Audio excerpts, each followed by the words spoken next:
Hi, I'm JR Mariano, and I'm a student from GLIT World, Z section Z06. And what will I be doing today? So today I'll be discussing each module and well, the materials that were introduced in those modules and some outside materials for context, along with giving an analysis, or not necessarily an analysis, but my insights regarding the key takeaways from those materials and all of the modules, from class lectures, from sync and asynchronous activities, and some of the things that I genuinely learned from GLIT World, and how the things I learned actually affect me and how I'm going to act, or how I'm acting currently and even after my life in DLSU, you know.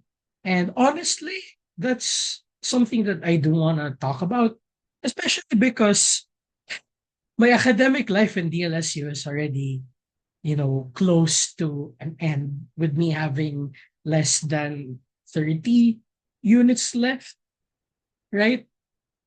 And honestly, even though I missed some, like I think two classes, because, well, I had to deal with pre-thesis and other things, I genuinely did enjoy my time during during GLIT classes or GLIT World classes.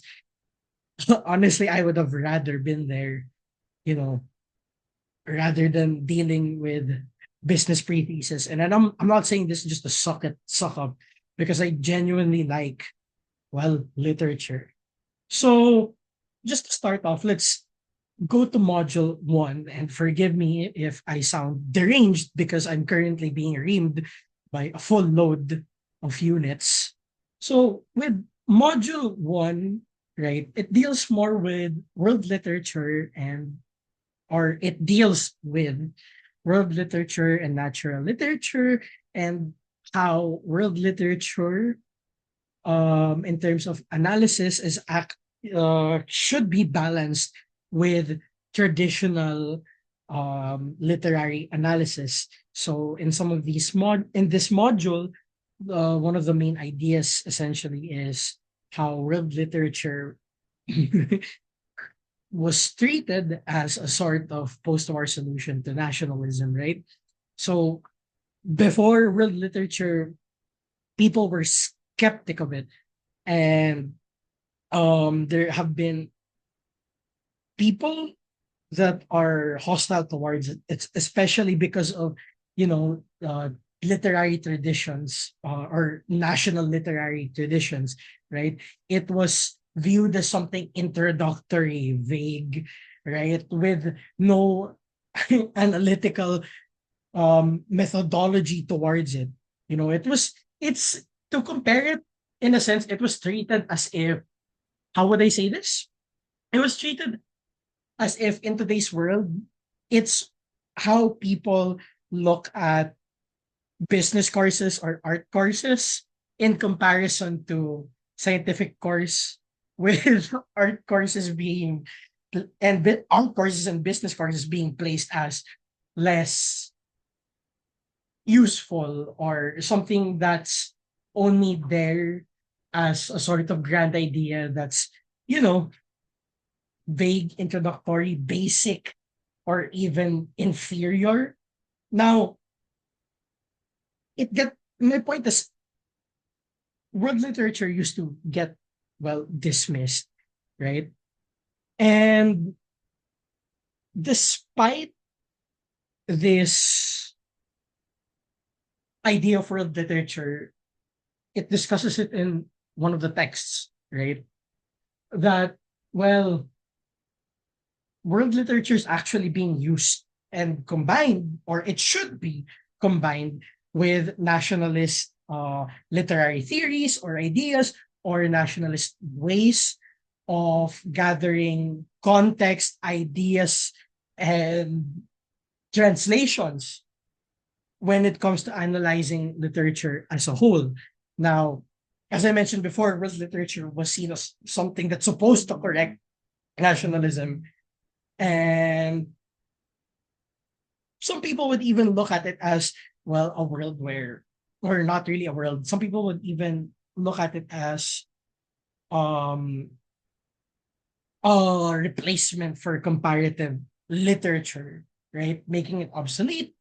Looking, one of these being like how foreign trade might fade once whole economic and political integration is achieved, which is pretty far off when I'm saying it now, right? Basically, people would assume that world literature would bridge all of the nations until nationalism disappeared. So it's like the argument today that globalism is the solution to, multiple nations having different problems with each other.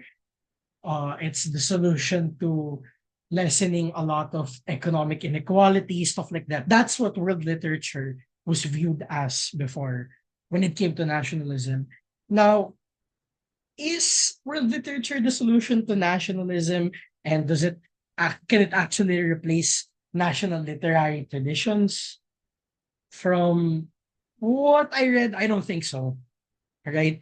So when we look at world literature, national traditions are still significant, especially when you're translating or when you're trying to analyze literature. There are exceptions, but it's very hard to find. One of these exceptions that was mentioned is the Nights, or the 1001 Arabian Nights, which is the story about Shahrazad in the Arabic language, and her telling stories, right, just to survive the nights.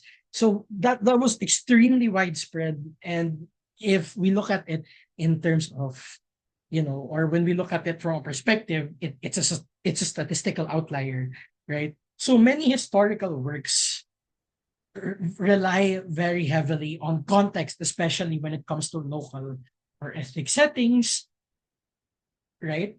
And the thing is, excuse me, I have to stay awake. The thing is, we'll, when we look at these certain contexts, we can't get too deep into this, into just the concepts in itself. Because by that point, we would be standing on, or we would be analyzing or looking at things from just one perspective, right? And by that point, we would just be going back to an answer that national literary analysts have already answered like years and years and years ago. Now, when we talk about nation in itself, right, it evolved in English. It originally meant shared cultures or ethnicities, right? Part of this is in the King James Bible, with nations being translated into the Hebrew Agoyim. I apologize, I do not know how to pronounce that. And Greek, which is hoi ethnoi or wa ethnoa. I'm not sure, but there is a historical. It shows that there is a historical connection to ethnic and cultural identity, which provides even further contexts into literary works, or especially when it comes to world literature. Now, when work becomes part of world literature, this is one of the key takeaways. It becomes refracted, or if I put it into simpler terms, when you put light under a prism, it would shoot off into different colors aside from just being that pure blinding ray of light that can't be described by a color. It gets reshaped by the cultural context of host countries, right? So this happens two ways. Sorry, host cultures integrate the foreign work, right? Or the work, or the literary work that came from another place. And then they adapt it into its own literary traditions. One example of this would be let's say American pop culture, right? Now this might be a shot in the dark, but when we look at the Philippines, it's been heavily influenced by the colonizers, Spain, Japan, even America. And one of the things that America did bring is the its own pop culture. Now, like a lot of people here consume Western media, right? Like when we go to Netflix, we watch American TV shows, we watch American like comic based series like Invincible, right? And that's one of the examples. And then the other way that world literature becomes refracted is the host culture can basically use it as a basis for something to reject, which in its own way refracts world literature because it's still being used. It doesn't get integrated, but it gets used to, in a way, make the identity of the host culture even clearer, reinforcing it, contrasting it. So it's very incorrect to say that world literature is something that makes everything universal. It erases differences. It forms kind of like a Venn diagram where, the two circles are still the two circles, but they overlap and they create a space, a shared space there, right? Or when we put it into world literature, in a sense, it creates a shared cultural space where literature or texts would have new meanings depending on where they're received. And in another way, if we go back to the Venn diagram illustration, it would, in a sense, put the definitions of what's not in that shared cultural space, right? Which would be the things inside of the Venn diagram that aren't in the middle overlapping part. Now, there are of course challenges to understanding world literature. One of them is moving beyond using only. I'm not saying moving beyond it in itself, but national literary traditions into comparative and world literature studies, right? Because this would require a lot of knowledge. It's a lot of knowledge, which is one of the questions posed by the text. At what point this being so specific and getting so far deep into a certain aspect of a certain nation would make specialization in general, or just to backtrack. In At what point thus analyzing world literature and getting it so right into the certain national or cultural context, right? At what point, when you're doing that in world literature, does it stop being specialized analysis? So there are another challenges for scholars of world literature to either, as I said, specialize in a limited range of materials, like somebody that's analyzing Japanese literature, but they're not from Japan, or analyzing solely Russian literature, Filipino literature, even though they're not from the Philippines, or scholars of world literature can choose to travel wildly, analyze multiple different aspects about different literary traditions. And at what point does that become widespread, too generalized, right?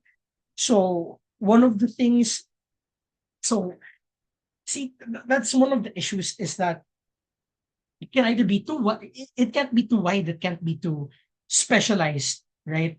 You become too specialized, you're just doing what people years before you were doing, and you're just answering questions or providing context to things that have already been answered or contextualized. Now, what when we bring this into the academic context where it's really important for the younger generations or young adolescents up until even younger generations, right? Like high schoolers, grade schoolers, when they study world literature, right? It becomes murky, or it's murky for them because it's world literature is really ambiguous and it's productive, but as of now, it lacks an established identity, right? So in the past, right, nationalism was seen as an outdated concept that would collapse. But modern literary studies still need to engage with nationalist ideologies, but critically, in order to get contexts, right? So this critique of nationalism actually it's kind of ironic because you would need to spend a significant time and have expertise in national literary traditions, analysis, literary and viewing literary works from a national standpoint or viewpoint, which would reduce the time scholars can use to dedicate or the time that's like the time scholars can or people who study world literature can use to look at it from a different standpoint or a comparative approach. So when like for example, the scholars that study Shakespeare have to really get into the field of Elizabethan and Jacobean England, which would of course not eliminate, limit their ability to engage with French drama, Greek tragedy, old Japanese media and texts like the Tale of Genji, or even old Chinese books, musicals, plays, right? Now, when we look at comparative literature or the analysis of world literature in itself, people mostly focus on a particular literary tradition, which makes it harder to engage in cross-cultural comparisons, which is counterintuitive to world literature. Now, literary works are, of course, a product of their historical and linguistic context, which, of course, makes comparative studies challenging because you would have to learn about the history, you'd have to learn about the linguistics. If you can't learn the language, you would have to find an expert. And if you find an expert, you have to see if the expert's opinions are valid. And then eventually you're also gonna have to analyze what the the expert or the translator is saying. And you see it goes on and on. It becomes very complicated. So this is this mostly happens when scholars lack language proficiency, right? In certain traditions. Well, of course, if it's like when I'm explaining all of my course, all of what you've learned, or like let's say I'm explaining Philippine tax law to you, but it's in Chinese, right? I'm a Chinese professor, I can only speak English, something like that. You wouldn't understand it at all, right? So medievalists studying the British Isles, or an example of this, of course, is medievalists studying the British Isles focus on Anglo-Saxon and Anglo-Norman influence, but they neglect Irish and Welsh literature. This was mentioned in one of the readings, right? Then the neglect occurs, or it happens because not because the traditions weren't important, but they didn't have the linguistic capability. To put it simply, they couldn't understand the language, the the ideas from the language, right? How certain linguistic implications could change the meaning of a sentence, words, and because of these efforts to deconstruct nationalism, or because of examples like that, and everything that I've talked about, right? Efforts to deconstruct nationalism counterintuitively reinforced it by excluding non-English literary traditions from discussions. It's like people would say that, oh, we're trying to deconstruct nationalism, but what's gonna happen is we're gonna exclude everything about it, right, from discussion because we can't understand it. So how can people solve this? One of the things that a lot of humans find hard to do, right, especially in the world today, is collaboration. Like just collaboration could bridge gaps or bridge, unknown knowledge and prevent scholars or, excuse me, or uncontextualized knowledge, right? And this could prevent scholars from falling into extremes. Would you? This would prevent people from being over generalizing things or being excessively specialized, right? Finding the right balance, you know. And in order to balance this, in order to attain that balance, people who are analyzing world literature or scholars of world literature have to engage, have to still engage in specialized knowledge, but shouldn't use it selectively to support theories that already exist, right? Too much specialist knowledge can generally overwhelm a generalist perspective, and too little specialization will lead to overgeneralized and superficial, inaccurate, or pretentious interpretations that try to achieve something but fall extremely short because, well, the main point got lost in the middle anyways. Now, generalists, does that mean that either one are better? Does that mean that, just working together would solve this problem? No. Generalists need to learn from specialists and the perspective that they provide by analyzing a certain a certain work through one lens, getting the mindset. Well, specialists could also learn how to be more open to insights from broader and more general comparative perspectives, right? Does this introduce chaos? No, not really, right? This just brings a systemized approach to world literature. Now, when we look at comparative literature, its attempt to incorporate global perspectives actually made it more difficult for people, right, to engage with individual texts more deeply. And does that mean that a systematic approach is bad? Because if you do the system, you go from here, there, here, there, here, there. Well, no, you need to balance having a broad structural analysis while having a close reading of specific works. The systemic approaches provide valuable insights, they provide valuable understandings, right? But they don't capture nuances, right, of individual texts, especially with things that have complex linguistic and narrative structures. One example of this would be, like, let's say Japanese and Chinese literature, right? Of course, we have translations of current works from there, right?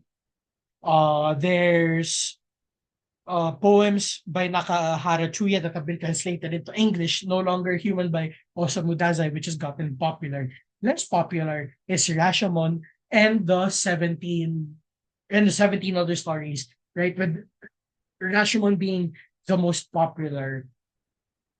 And the thing is, yes, we have those translations, we have those English translations, but we may be missing certain nuances that are included from no that are there from the original language, because Japanese and Chinese have a lots of nuances when it comes to their language, right?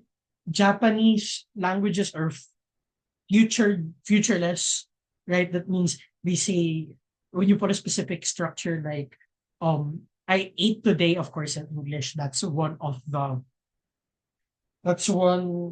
that that's a featured language. It would say that, oh, I person past, ano, like past tense verb ate, and then adverb indicating time today, right? But in Japanese, it's I eat, right? It looks like it seems like such a minor difference, but it's correct. Now, even especially with works of art, like some poems by Nakahara Chuya, there are a lot of haiku in it that I have had some of my Japanese friends read, and they would say that it makes more sense in Japanese. It definitely does.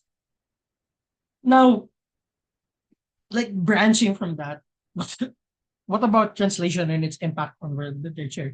So translation is really important in how world literature is received and interpreted, right?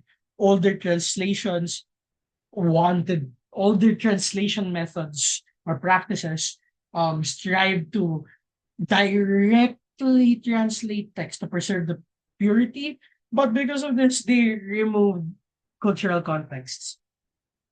Now, there are more translation efforts as of the moment that emphasize cultural cultural framing, which provides readers with some historical background. An example of this is the Tale of Genji, right? So Arthur Waley's translation omitted poetry and paraphrased heavily, which excludes a lot, right?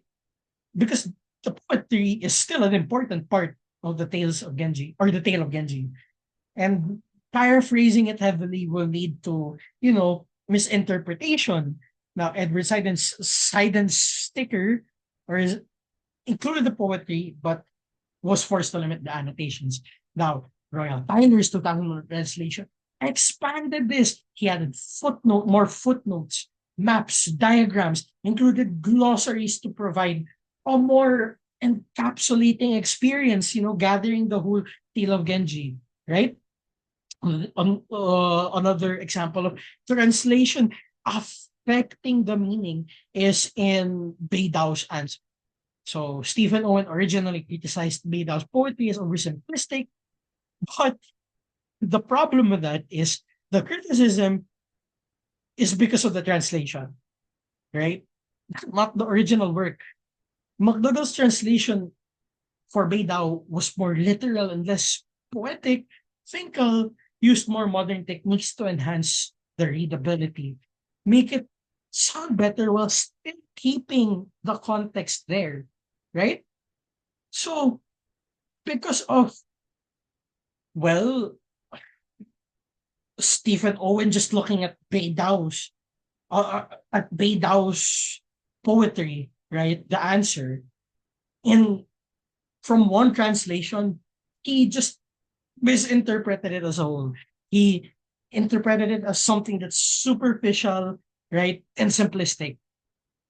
Like now, when we look at things like that, right, we start to consider, or when we look at nuances in terms of translation in the modern world, we have to consider the globalized world.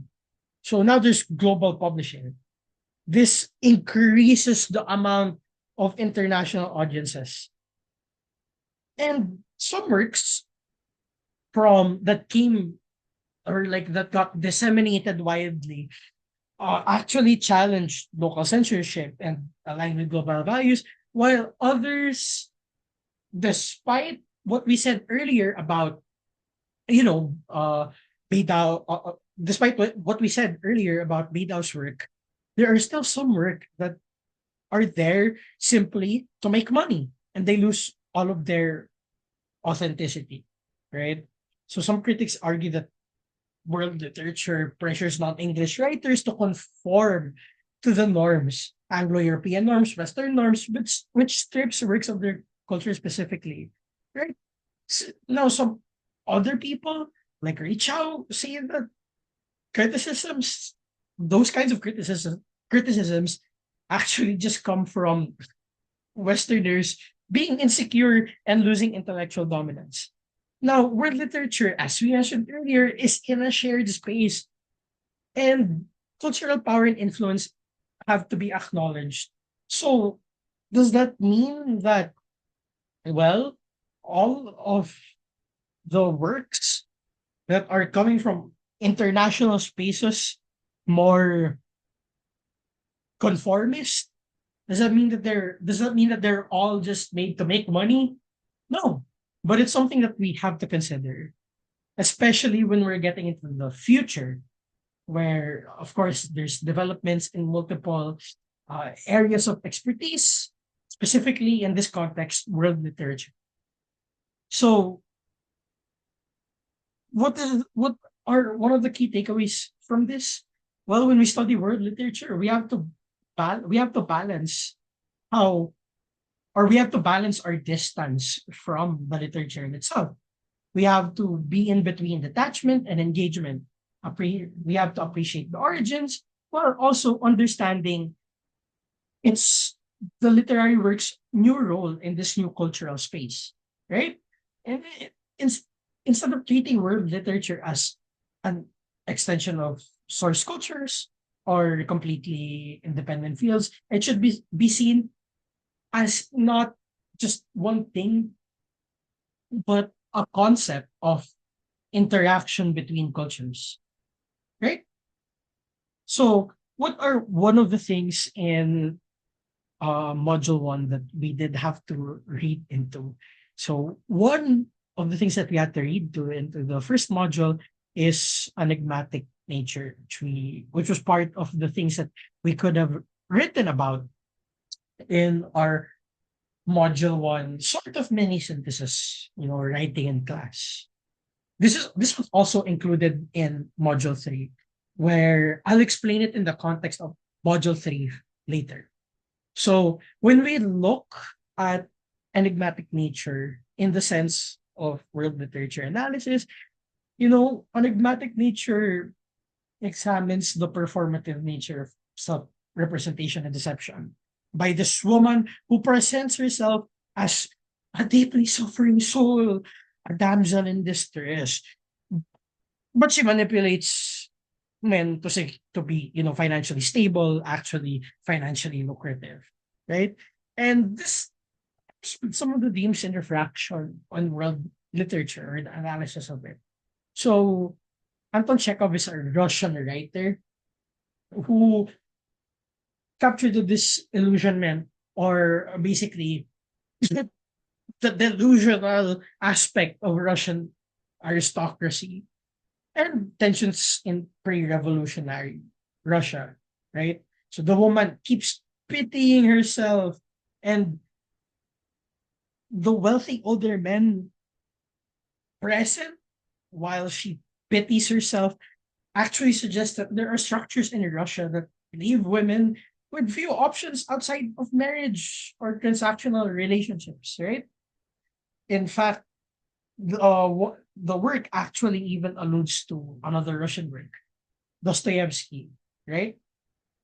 Or not, a Russian writer who's famous for Crime and Punishment, which is the story about Raskolnikov, who started plotting the murder of two women, one of them being his landlord, and then eventually the whole novel goes through about his guilt, but it also dives into his intellectualist attitude that's insufferable, pretending that he's better than others, and he keeps switching between those, and eventually he gets caught for the murders at the end, right? And then the story ends in him being in jail, but it's an open end where it still leaves room for hope. But going back to the point, when we look at Anton Chekhov's enigmatic nature, the refraction national culture is here. In Russia, the story could be seen as a critique of moral hypocrisy, but since it's translated in English in the Western reception, it can be looked at as, an examination of gender roles, performativity, or even worse, it can be seen as something that's a critique of all women and misogynistic, right? You know, there are other similar themes of manipulation in this book, or not in this book, in this story, and along with societal roles that appear in world literatures, right?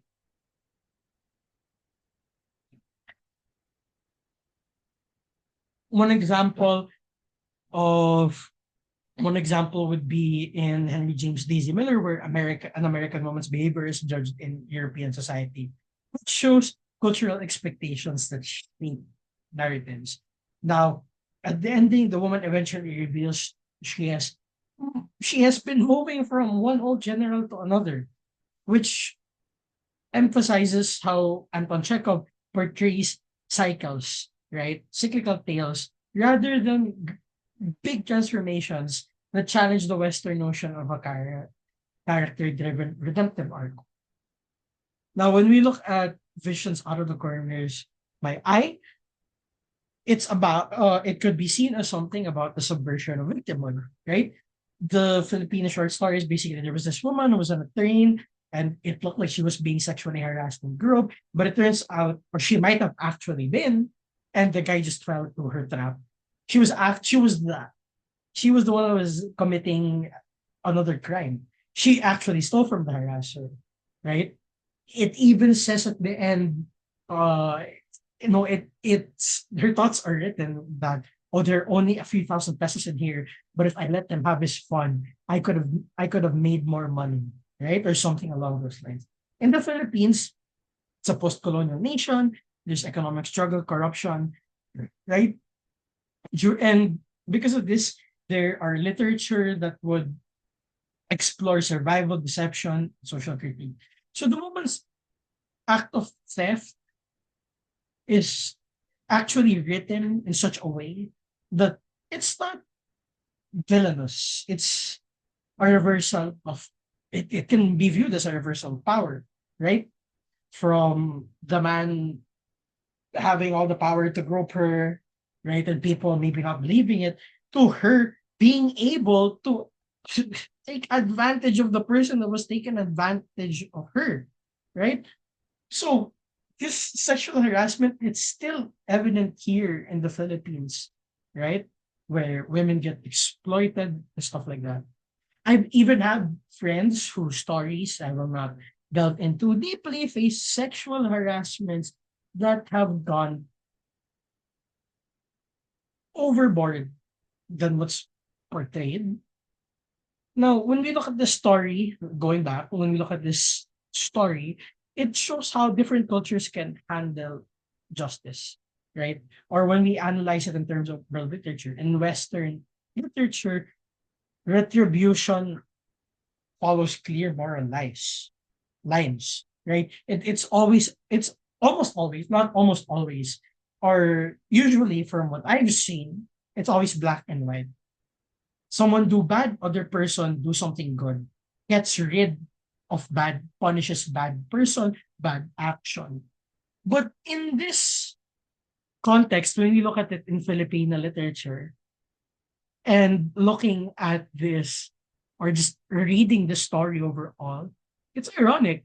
You know, the retribution from the sexual harassment didn't come in a clear line where, of course, the woman still did something wrong, but she did it wrong back.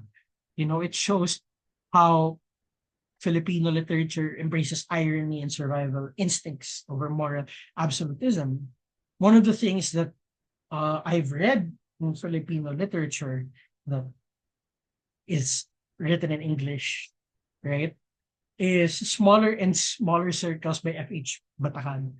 One of the instances of irony there is a priest, I think his name was Ramirez, and even though he's a priest, he's been sexually harassing boys, right? Now, another example that can be seen similar here is in retribution. In another similar thing to the retribution found in this text in Smaller and Smaller Circles is, of course, the main antagonist, which is not really the main antagonist, but the person who was conducting serial killings and removing the genitals of little poor boys, right? Is Carlos, right?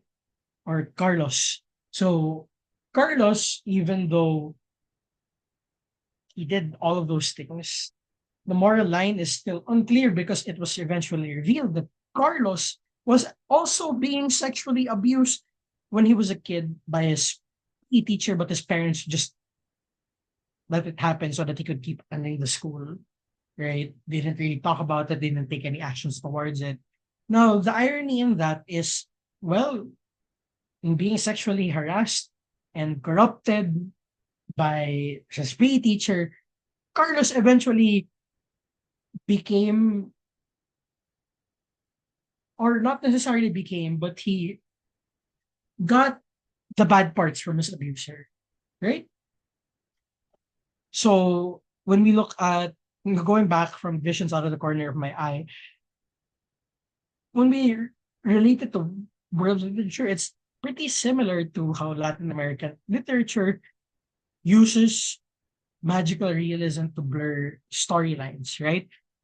The story, the way it's written, blurs the lines when it comes to morality in terms of crime and victimhood. Now let's look at another thing that we did have to read. The Taxi Man story, the Taxi Man story. So this Singaporean story highlights or essentially talks about a father who is on a taxi ride talking to the passenger where this Singaporean dad criticizes the modern youth while not understanding that his daughter, while failing to see that his own daughter engages in the behavior that he condemns, right? It reflects a sense of tension between tradition and modernity and rapidly developing societies. In a way, it's pretty similar to, um, or basically a modern discussion to something similar to this is the topic of OnlyFans, sex work, prostitution, and being a porn star are now becoming more accepted because now are more people are now seeing sex work as a means for a woman to live, to make money, and it's the same as any other job. While there are some people that criticize it, and there are people that would say she belongs to the streets, insinuating that the girl's a prostitute or something, right? Or calling people sluts, horse, hose, a bitch, right? Or like even fatherless, right? The people is the, in this Taxi Man story, it presents an older version of this. So Singapore, in its context, is a strict country with strict social structures, right? However, it rapidly modernized, developed a lot, which widened the gap between generations. Excuse me, sorry, I have to sneeze.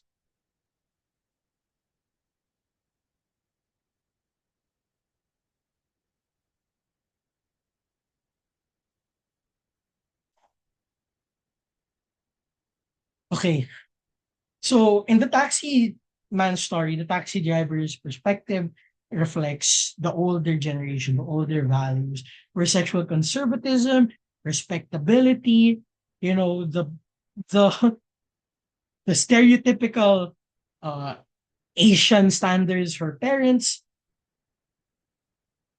while the daughter's side represents the shift in cultural norms, the globalized world.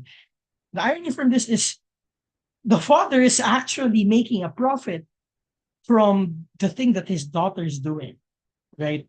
Because he shows up to the hotels, there are more people there that, would want a ride, but he despises the idea, right? He's making profit off of it, but he can't come to terms that it's actually something that may be overall good or beneficial. So when we look at it in an analysis of world literature, it's the conflict between tradition and modern values from what I understood and appears in different cultures. One of the things that I actually read that also shows this is Chinua Achebe's Things Fall Apart, where colonialism disrupts indigenous traditions, like when what do you call when missionaries came to his village, one of them interrupted, I think, a ritual. Forgive me, it's been a long time since I read it. It's since grade I read it in grade 10. And yeah, they pretty much disrupted one of the traditions there. They pulled off one of the people from Okwangpo's village, one of the masks, right? And because of that, they got retribution. They burned down one of the missionaries, well, temporary houses there, along with the people inside those, right? There's more towards that, but it will be discussed later because a lot of its content is more on post-colonial theory, right? But yeah, um, another one is Death of a Salesman, where story critiques generational delusions while the father clings to an outdated moral framework. So the ambiguity where whether or not the daughter is saved or whether the father is in denial is aligning with world literature's movements towards open-ended narratives, leaving things open for people's interpretation. Next is the lottery. The lottery, right? So the lottery, when we look at the story, it's about societal customs. At the first part, people were wanting to be able to participate in getting drawn out from the black box with their name being marked, right? And then, unfortunately, some people don't even know that it's actually for a stoning. In fact, they had forgotten what the box's main purpose even was, right? So the story is talking about certain contexts. And in one of those contexts, one of the main concepts is conformity, mob mentality, and unquestioned traditions, right? So an ordinary village was used. It's just an ordinary village, people were talking, they were noisy, right? They were asking each other questions, but the act is brutal in itself, which kind of makes a statement on real world atrocities that people actually execute, right? Like, in fact, if we're looking at it in the sense of real literature, this might even be perceived or interpreted as somebody as a way for racial segregation to propagate, right? So essentially, there's ritualistic violence here that connects to Shirley Jackson's influences, right? And in a broader context, the story resonates with multiple cultural narratives. In African literature, Chinua Achebe and Things Fall Apart explores customs that lead to destructive outcomes, right? Like, I guess one example of this would be Ohuahuan being told to kill Ikemefuna and Chinua Achebe's Things Fall Apart. Then he killed the guy, and then people were looking at it. And then people looked at Ohuahu um, killing the child as a problem with the sea, as disobeying the seer's order. And then after that, he was out. After he was outcasted because of all the things he did, like beating his wife, he came back. He even decided to stage a revolution, but then eventually it showed that no one was willing to fight. He died, right? In Russian literature, one of the things is like the Gulag archipelago, which exposes systematic oppression becomes normalized. So the story exemplifies how world literature doesn't erase cultural differences or the main story, of course, that we're talking about just the lottery, right? But simplifies or amplifies how local customs, if you don't question them, can lead to universal moral dilemmas, right? Another example in real life that some people have started questioning in order to remove this is the act in Africa where you would circumcise a girl. Another thing that people used to culturally do is ask for an extra stitch after women would give birth. So their vagina is tighter or so that it wouldn't get loose, but now people are questioning it, right? Now, when in conclusion, world literature essentially is about cultural reflection, right? Or world literature as a when looking at world literature, it's a cultural refraction that where world literature entered this shared space, it gets interpreted into many different things, right? Okay, so what are three key takeaways that we can have from this module?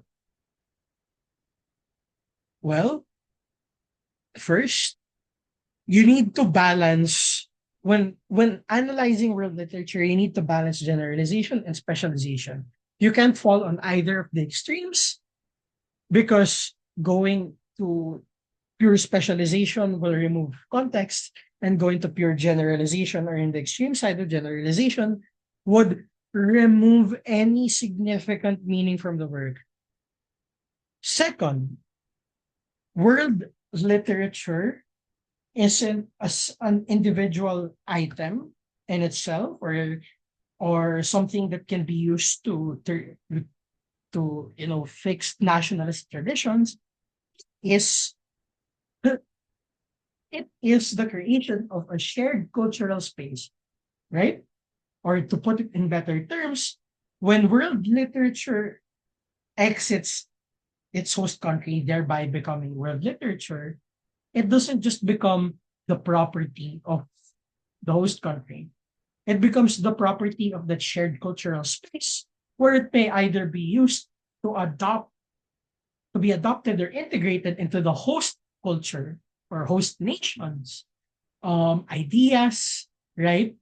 Or to be adapted and integrated to the culture overall, or it may be used in order to be rejected to further define the host nation's cultural identity. Third, when you analyze world literature, you can't you can't focus purely on structural analysis or on systematic approaches to structural analysis or broad structural analysis. So it's another extremes.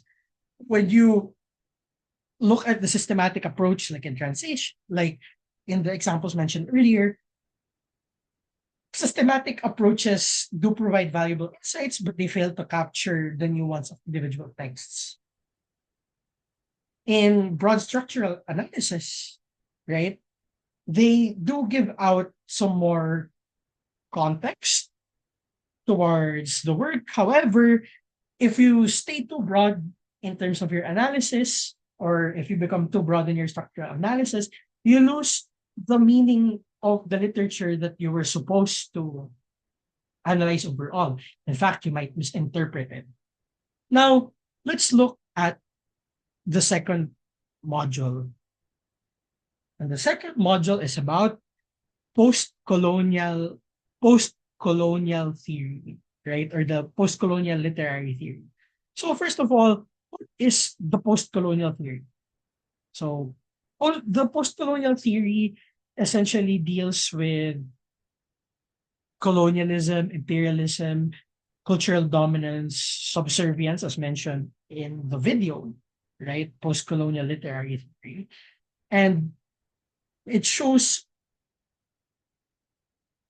these concepts and how they're present in America, Africa, or Native Americas, sorry, Africa, the Middle East, and Asia, right? And it shows that our post-colonial theory deals with one of the situations, or one of the what ifs, or not what ifs, but most likelies, that perspectives from powerhouses like America's France and England still affect their colonized countries, right? So the post-colonial literary theory, it began with Edward Said's Orientalism. It dealt with the way of how it dealt with how studies of the countries mentioned, or the cultures mentioned earlier, like Asia, Middle East, and Africa, or the nations, and how they're built around in the imperialist system of the West. So basically, how these countries are, or how these nations are still being viewed under the view of the people that were oppressing them to begin with, right? So when you look at the post-colonial literary theory, it also deals with how indigenous people adapt to their oppressor's culture, the elements of the traditional culture that survived, the things that weren't burned down or weren't generalized or annexed by their colonizers. And another common theme is in post-colonial literature is moving forward, how to express or retrieve their cultural identity, right? It deals with going, not really leaving your identity behind, but trying to move forward in their lives or in the modern world while still being able to express their culture, right? An example that was given in the video is Gayatri Spivak, right?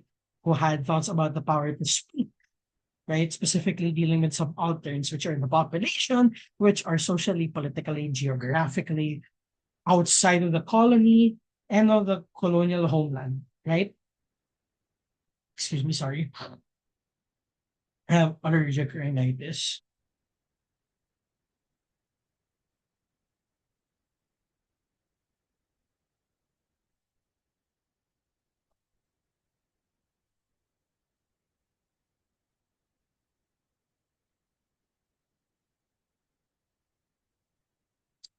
Another example would be Derek Gregory, which is an author from the United Kingdom that posits that British colonialism still exists or is still in effect, right?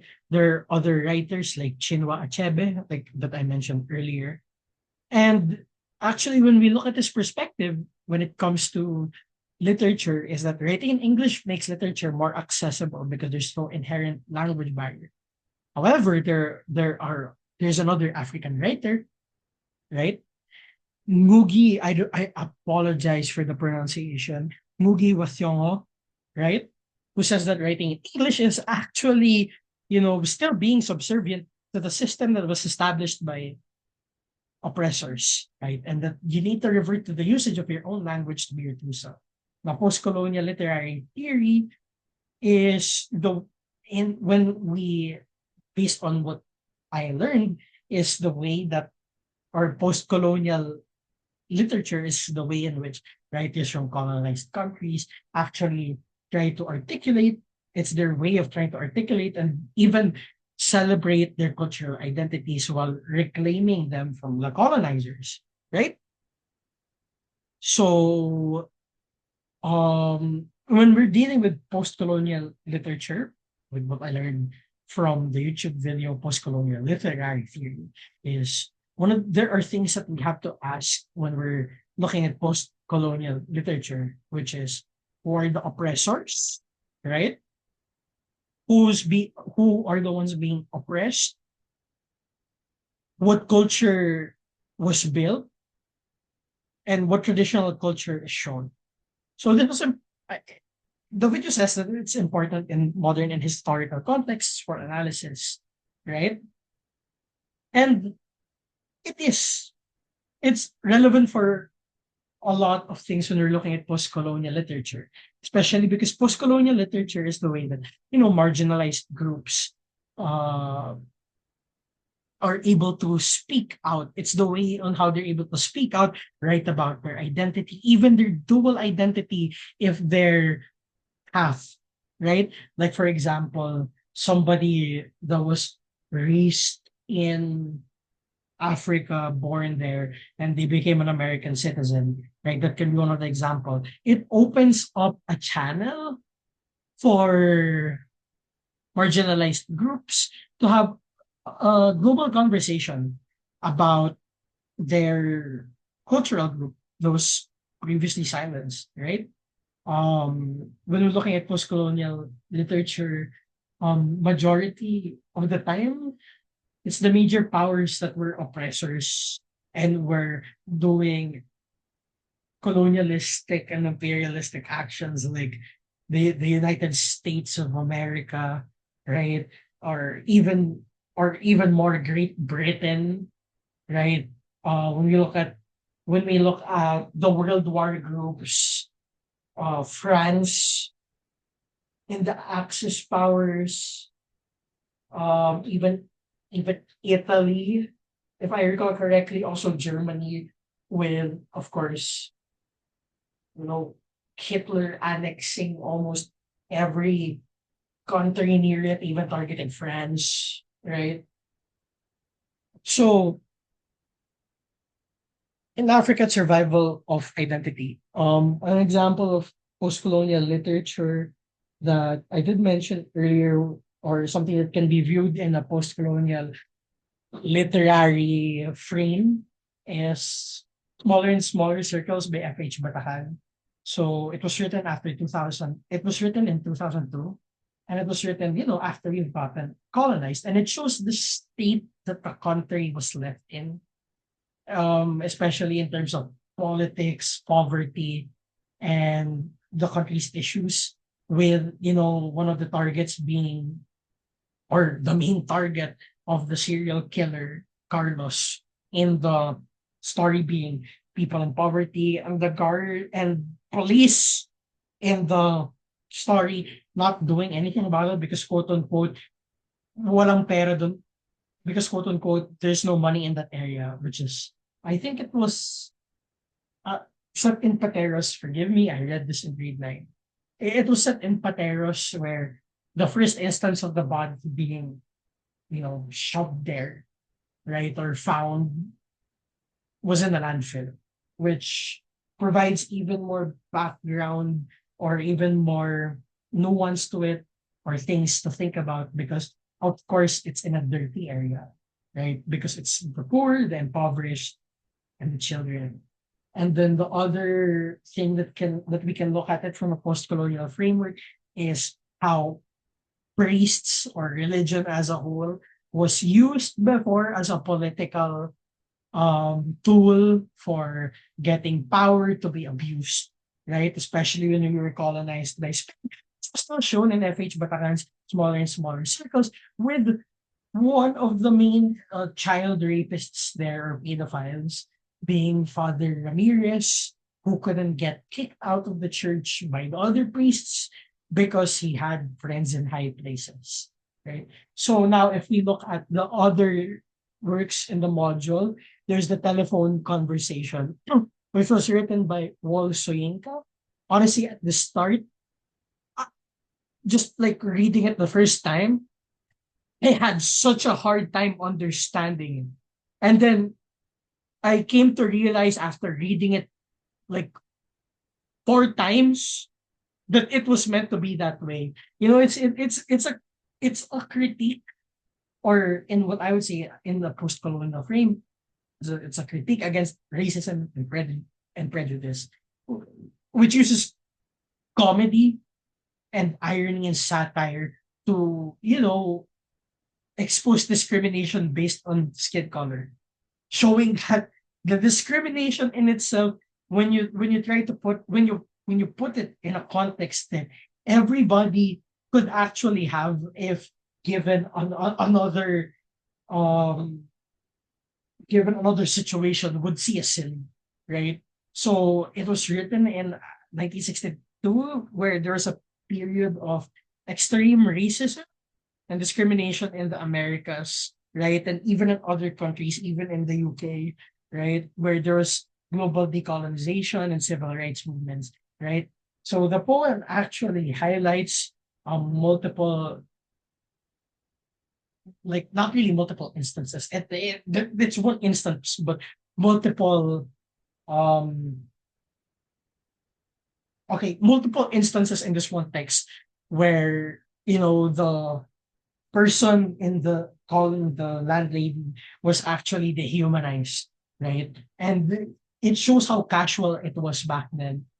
So the poem, as I said, revolves around a phone discussion between an African man and the landlady about renting a place. And everything looks normal, or it looks like a normal discussion, until the landlady starts fixating on his race. She would not stop asking him, "Are you black or are you white?" Right? "Are you black or are you white?" And then this kind of question suggests, like, how before there was a hierarchy of acceptability based on skin tone, which exposes the racist mindset that, a lighter skin is preferable.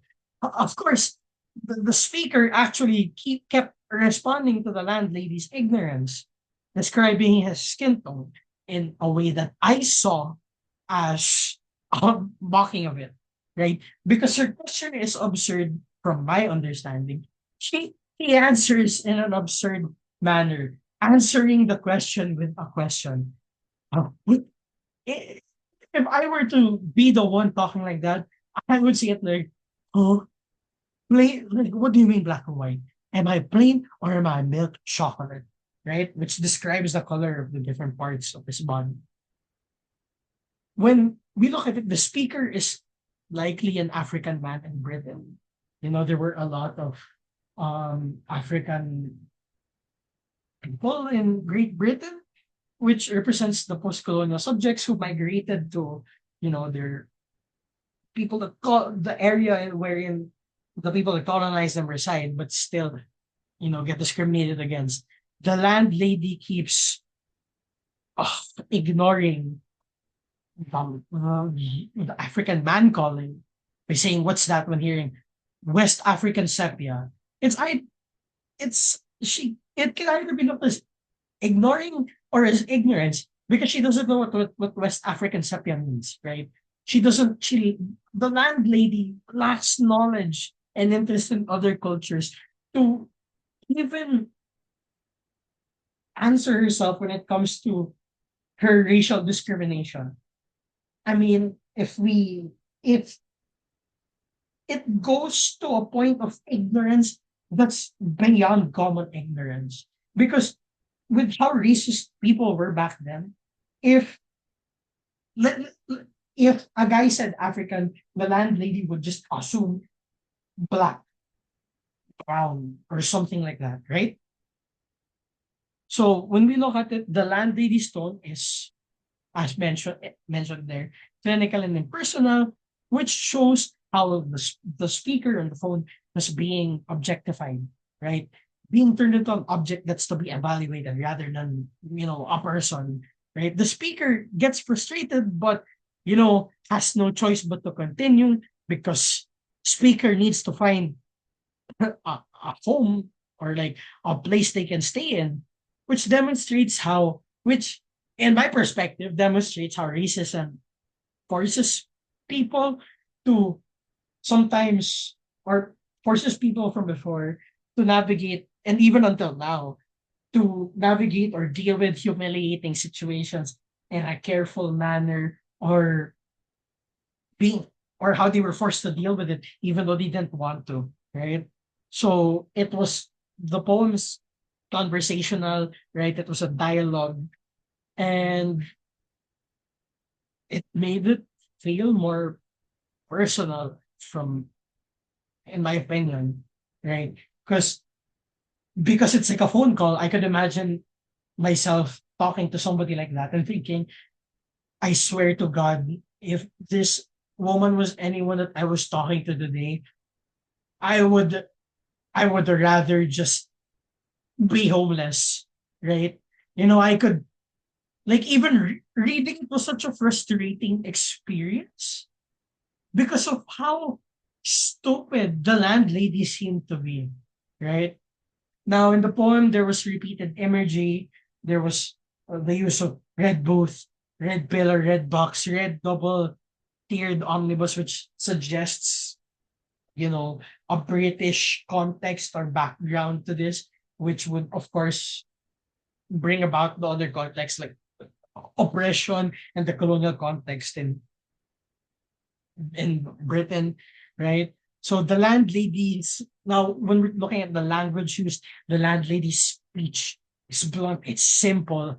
In fact, I would even go so far as to argue that it was extremely uneducated, right? While the speaker's language is, you know, humorous, right?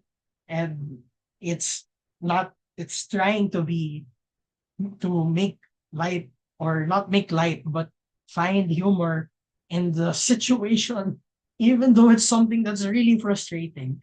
Now, the ending is abrupt. Like the speaker finally caves and begs, or please, wouldn't you rather see for yourself? The palms, but like the skin in my palm is white, the sole of my foot is white, right? And in my view, it was an attempt to challenge this prejudice directly. but it also leaves the outcome open, which of course would lead people to reflect on it, like what happened, if I had to, like, if I were in that situation, if I kept getting discriminated like that, I would just hung up the phone first go. Because that's how a lot of people in my generation deal with things like that. Like actual blatant racism, right? Like excluding just racial jokes, but even more severe racism. So the telephone conversation overall, it's a critique on racism in an everyday setting, showing how prejudice and negative bias happens in ways that are in well, some people would consider it like, a big issue, or some people would consider it as a small issue but insignificant to lose. So it's a kind of social commentary that uses irony to expose racial discrimination, especially because, Africans, people of color were labeled as dumb before, or inferior beings. But when you actually read the poem, it was the landlady that was being pretty stupid, right? Like when we look at it in a post-colonial analysis, or when we look at it in a post-colonial frame, it shows the racial hierarchies, how the subalterns were being treated before, the speaker being a black man in Britain, being a subaltern during that time in the 1962s, being marginalized, being denied agency in discourse. It shows how subalterns are being treated. Ignored, forced to deal with allegations of inferiority despite, the people criticizing them being being ignorant or uneducated. In this sense, the subaltern, the black man, forces the landlady to confront the absurdity of the racism, right? Answering her questions with a question, giving his specific ethnicity, just so that just to just directly answer the landlady, right? Now, when we look at another, when we look to, what's it called? When we look at this through the post-colonial theory, overall, the telephone conversation highlights colonial ideologies that happen in everyday interactions, even in civilized post-colonial societies, right? The speaker's intelligence and use of irony allow him to, resist frustration and anger, right? Or even hanging up the phone because of the dehumanization and the blatant racism that the landlady was, well, having. Now, when we look at one of the other things that we have to consider in post-colonial theory, and basically how people viewed these oppressed countries, is of course the pity art, or the pity context, when people look at these marginalized nations, right, or previously colonized nations as poor, negative, or something bad. So that gets talked about in, excuse me if I botched this, Chimamanda Ngozi Adichie's TED Talk, The Danger of a Single Story, that explores how different narratives can lead to misunderstandings and stereotypes, right? So if we misinterpret it, it shows that, or basically just from saying the sentence, we can we can come to the understanding that misinterpretation of stories, or single stories, as mentioned here, can actually lead to even more stereotypes, even though the story was disseminated, talked about, shared in order to eliminate stereotypes, right? So Adichie grew up reading British and American children books, which led her to write stories which mirror these narratives, with characters that were white and experience with characters who were white and experiences that were, you know, foreign to Nigerian reality, right? in this sense, we can already kind of see that there's a dominant narrative that stems from the influence of British and American children's books that shape her that her perceptions, which can which when we look at it in other contexts, it can make people feel that their own stories are unworthy or invisible. You know, an example here or an analogy would be like when people say when people want to share about their problems, but other people going, I have this problem, I'm dying, I lost my job, my wife is getting railed. How can you say you're depressed? Nothing's happening to you. It's fear of that kind of dismissal that can make other people unable to share their own stories, because they deem it as unworthy or something that's not worth looking at, right? Or something that really shouldn't be looked at, right? So when Adichie discovered African writers, like the one I mentioned earlier, Chinua Achebe, right, and Kamarili, this was transformative because she realized that, people like her that have similar experiences exist in literature, which made her want to write stories that are rooted in her experiences, right? So, one of the things that Adichie also talked about was that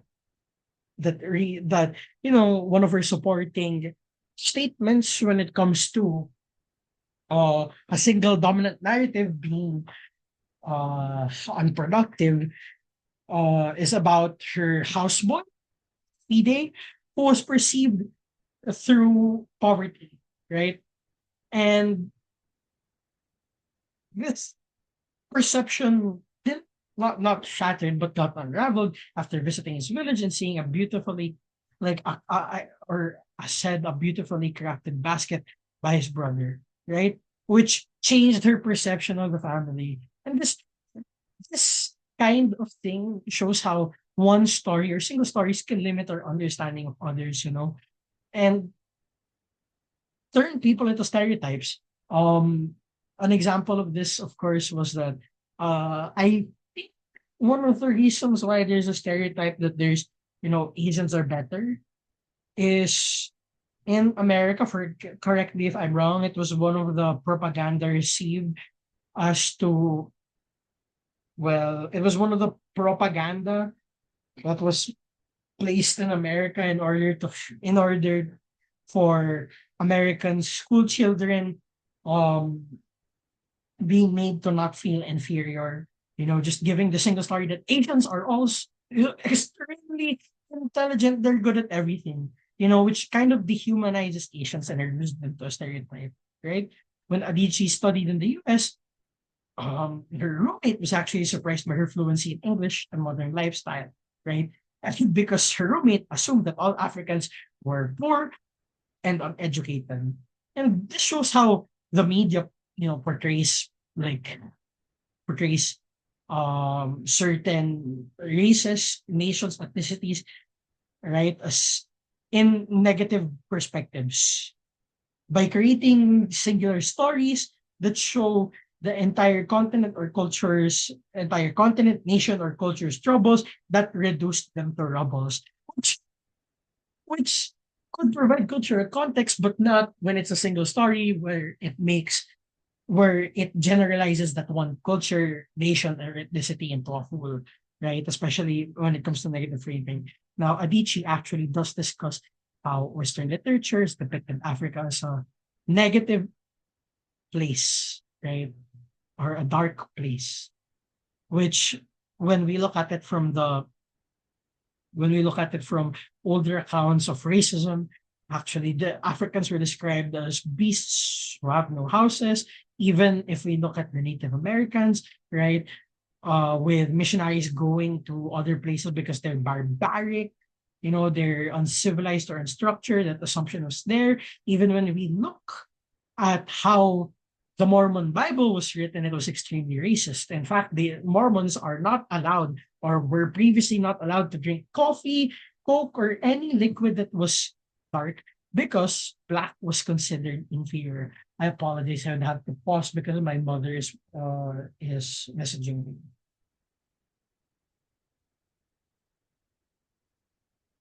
Now, when we look at it in this way, this shows an effect in power dynamics, especially in storytelling, right? When we look at it, the when in the TED Talk, Adichie emphasizes that power is the ability to tell the story of another person and make it the definitive narrative, meaning that when you tell the story of another person, that becomes the story, not a story about the person, but the story that tells everything about the person, right? Essentially, this frames power as the controlling of narratives, which have the ability to shape perceptions and maintain dominance over marginalized groups, or the power of Western influence and dominant countries, right? Or dominant nations. So essentially, single stories create stereotypes which are not necessarily untrue, but are incomplete, lacking cultural context and other historical contexts. So making one story become the only story is unproductive and propagates racial stereotypes.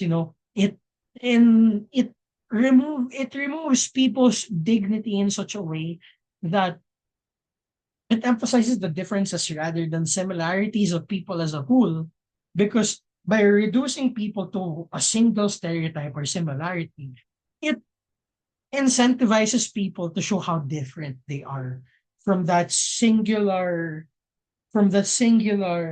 stereotype, or from that singular generalization. So what does Adichie what does Adichie call to action, for lack of a better term in my head? Adichie advocates for diverse stories, right? In order to understand people and cultures, put context, right? And show the complexity of certain people and cultures, while removing that single narrative placed that was placed by a predominant power over that country, nation, or culture, or people, right? And it calls for us to embrace multiple perspectives in order for a complete understanding of people, culture, nation, ethnicities, in order to make people more empathic and to challenge stereotypes, right?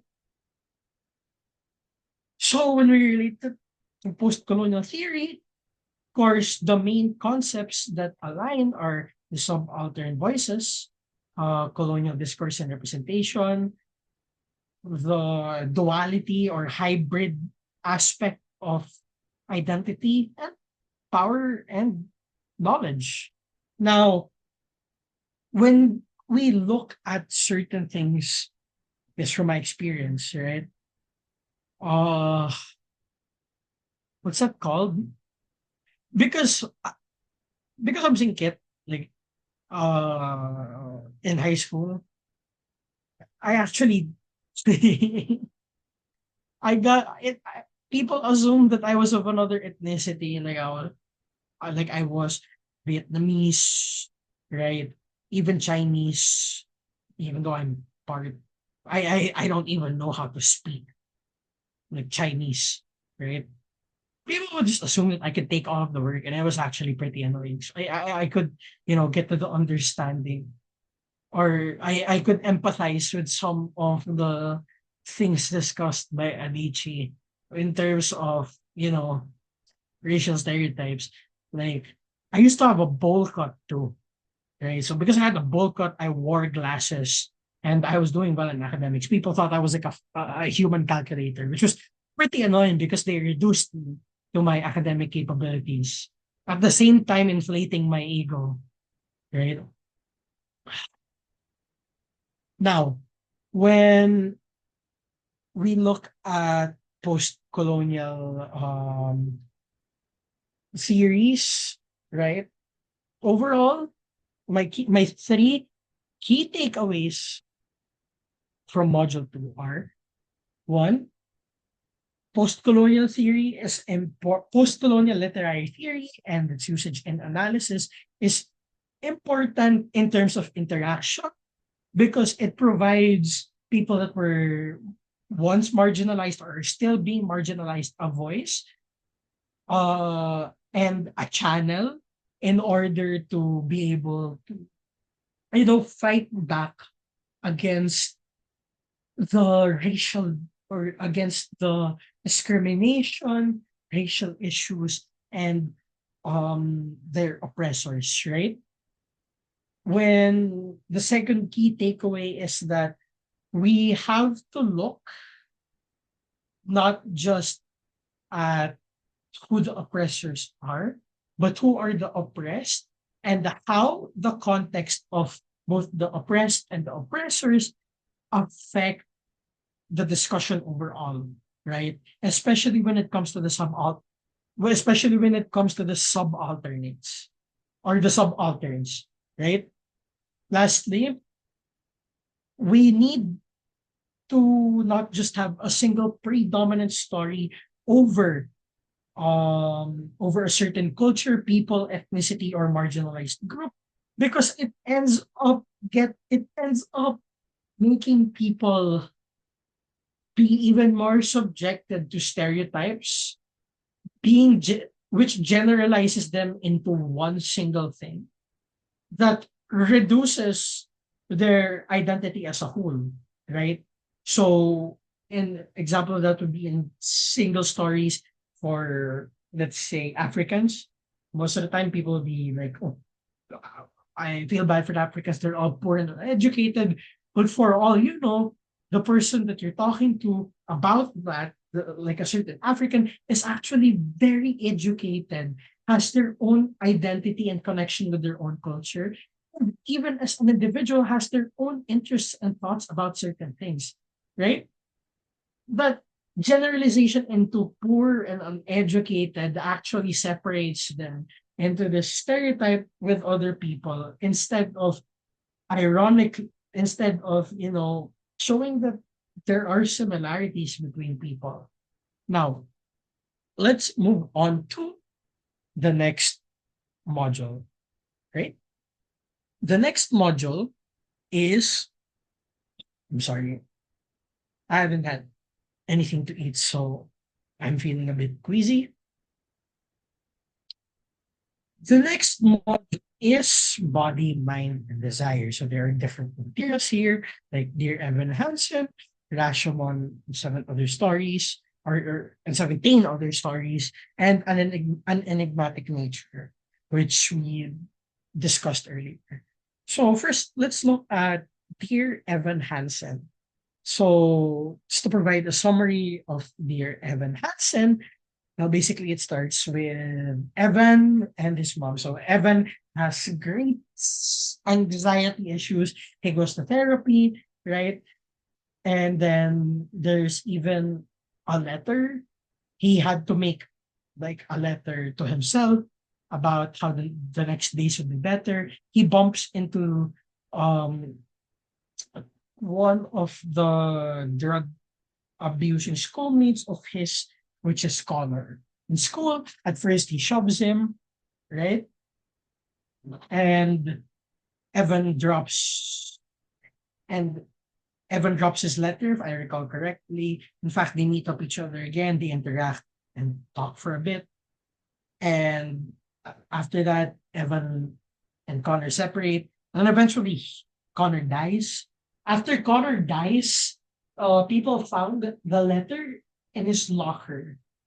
And people started thinking that, there was a side to Connor that may have been unseen by everybody else, right?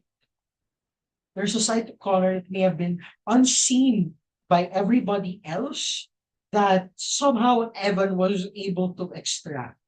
And eventually, Evan started gaining popularity from this, and it kept spiraling until he couldn't, you know, basically he had this fallacious idea that he was too stuck in the lie to get out of it. And then eventually he ended up taking advantage of it because he had a crush on Connor's sister, right? In fact, one of the things found in Evan's letter is about Connor's sister, which people misinterpreted as Connor actually having good thoughts about his sister. So with Evan, he kept writing these fake letters that were quote unquote made by Connor, right? In fact, it's in one of the songs. It's in one of the songs in Wikipedia. Or actually sorry, it is in one of the songs. It's yeah, it's sincerely me, right?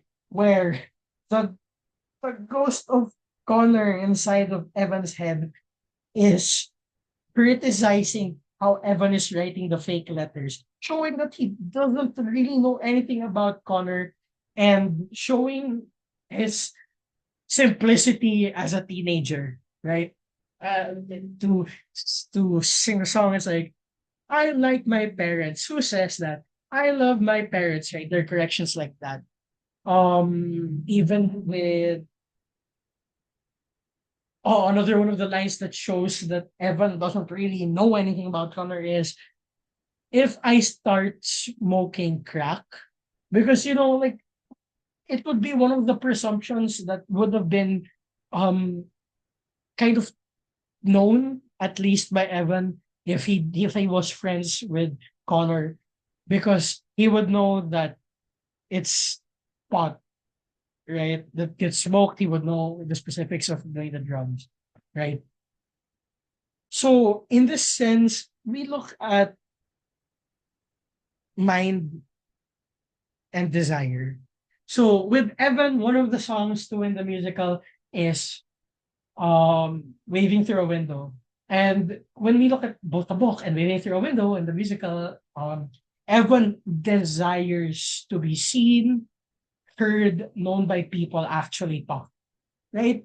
Which of course could stem from his which of course stems from his own insecurities. In fact, even like the two family friends, I've um family friends in the beginning refused to sign his cast, right? But when he started, you know, lying through his teeth about knowing a lot with knowing Connor a lot and knowing the struggles that Connor went through, people started designing his cast and paying attention to him. Albeit he did make the Connor Foundation, or his actions did lead to the creation of the Connor Foundation. But then it was pretty horrible because after that, well, his lies got exposed and it all got reduced. His efforts in order to be seen got reduced. But Evan is able to grow out of just this desire and is able to understand eventually that what he did was wrong, especially when we look at the ending, right? And I think it was an orchard where he goes again, meets Connor's sister and apologizes for what happened. And the story ends. The musical ends.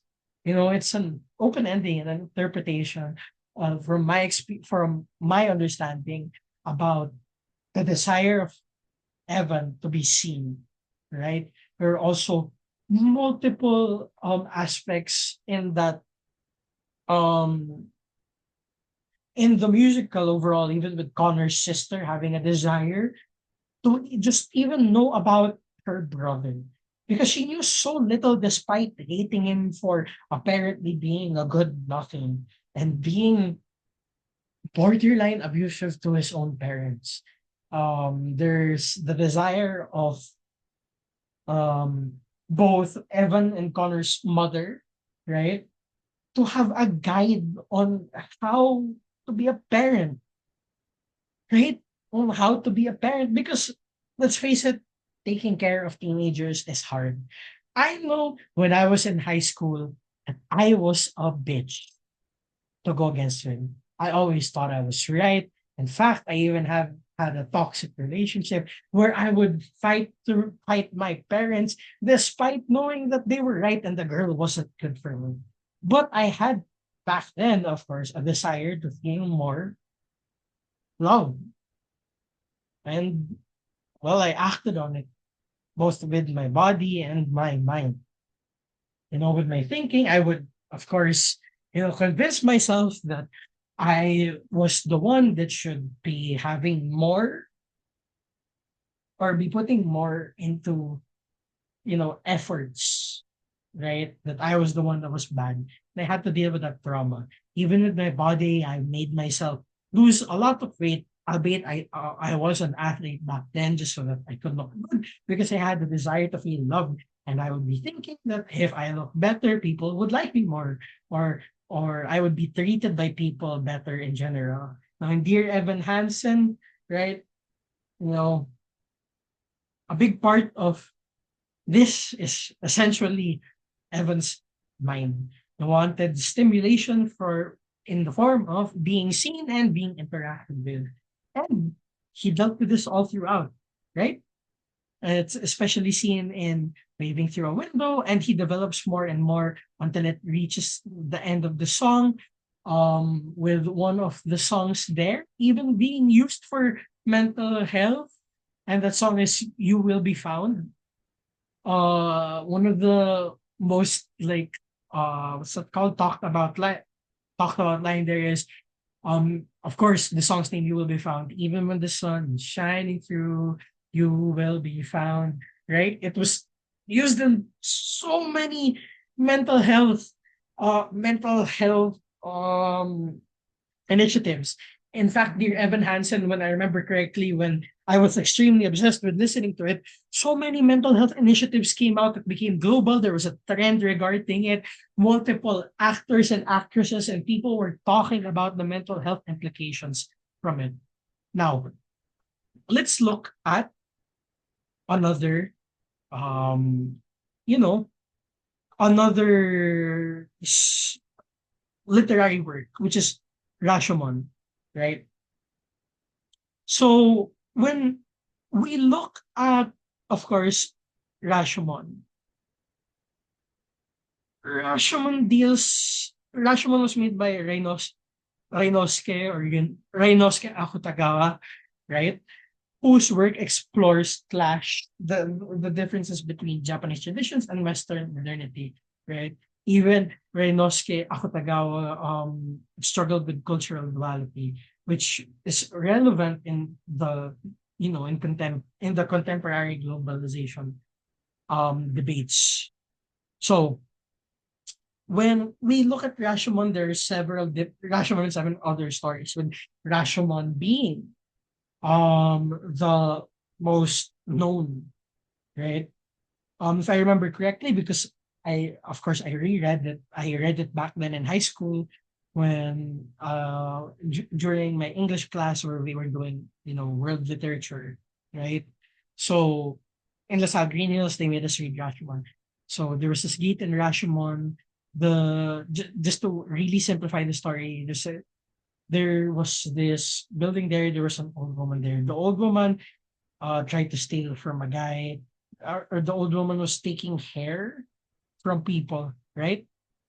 And overall, I'll be honest, I don't really understand too much. But what I do know is that with with stories like Rashomon, they question morality, right?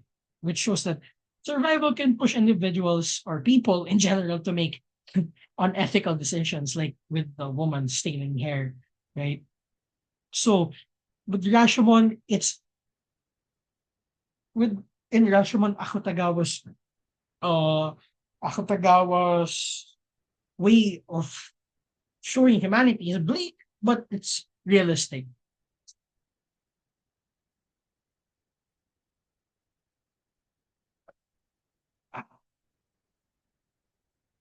And then some of the other stories, right, like in a grove, they even have different concepts like an unreliable narrator, right? Different characters providing different accounts of events, showing how people view things differently and how reality is complex.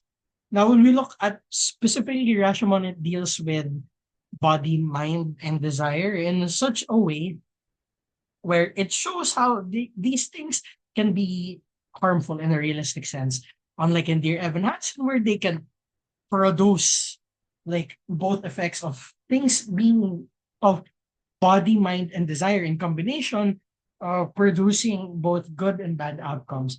Like in Rashomon, the body's desire to survive can affect the mind, right? And overall make people make unethical decisions. So in Rashomon, in Reinosuke Akutagawa's Rashomon, it deals with the realistic perspective, right? The realistic perspective of how people, when pushed to a certain point, can fall to their desires instead of making different ways, right? Because simply the body desires it, the mind desires it. In Rashomon, the body desires nourishment, right?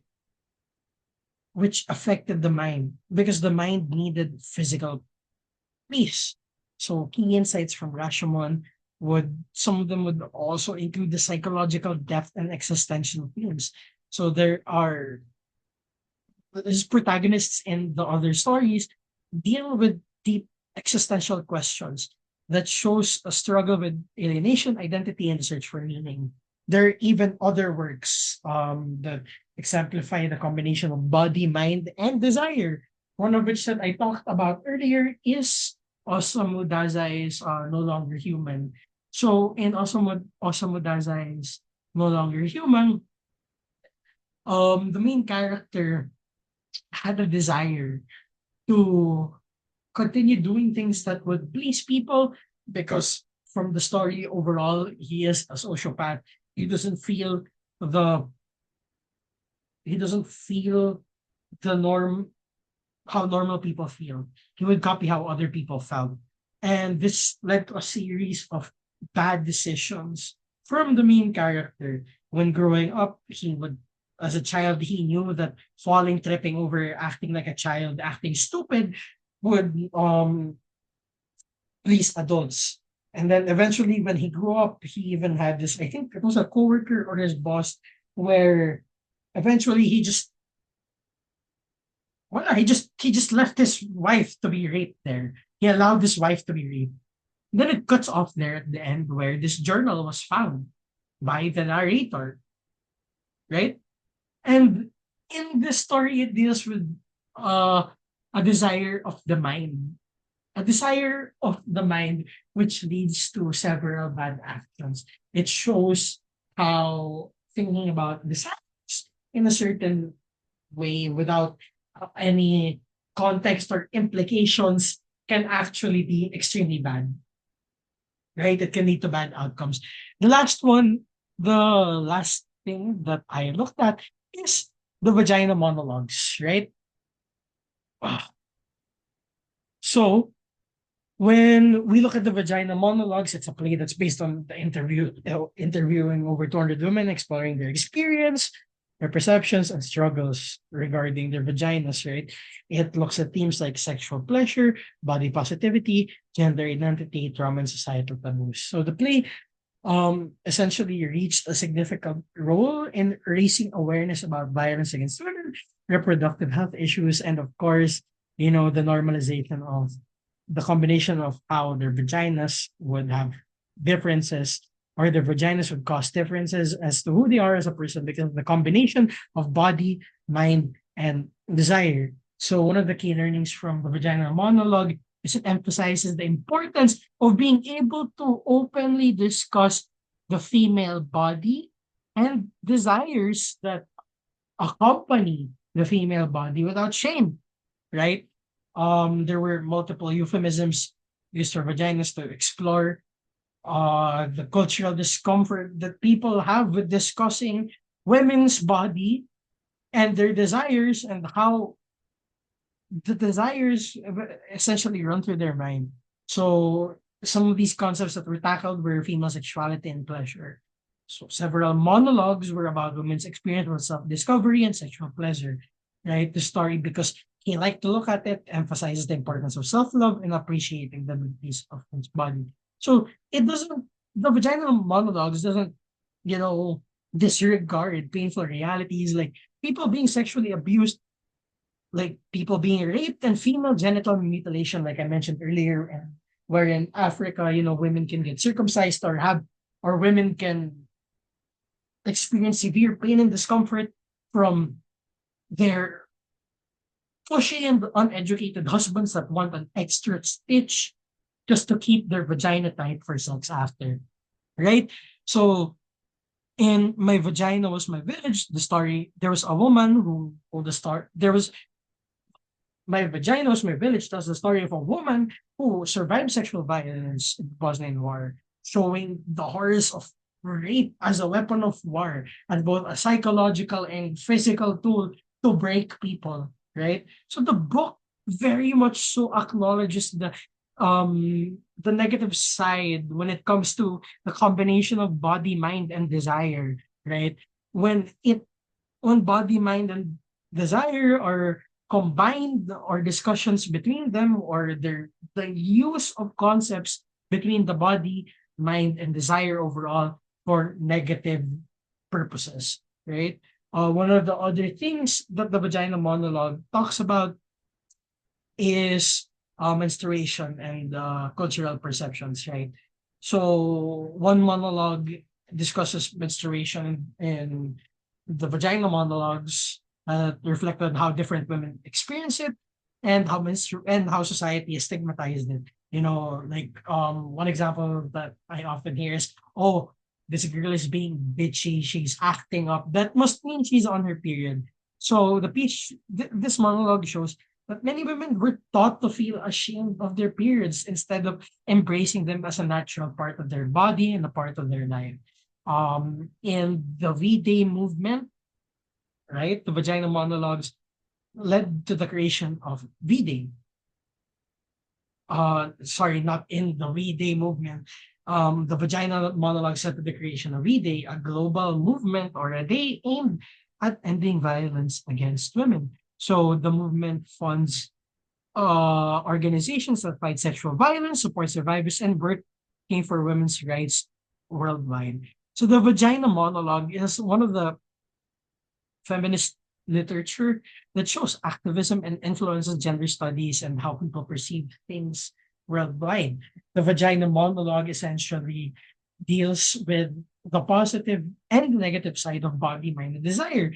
Being that women aren't supposed to be ashamed of their body or the desire and the thoughts that stem from it, while also going through with the negative implications of people abusing women because of their own body, because of their desires, right? Because of their fleshly and mindful desires to either be superior to women, to feel, you know, pleasure of the flesh, through sex, right? And even with just the psychological superiority that some people achieve when using their desire as a way to psychologically break people, right? And as a way to make themselves feel in control, especially with the example in terms of in terms of rape,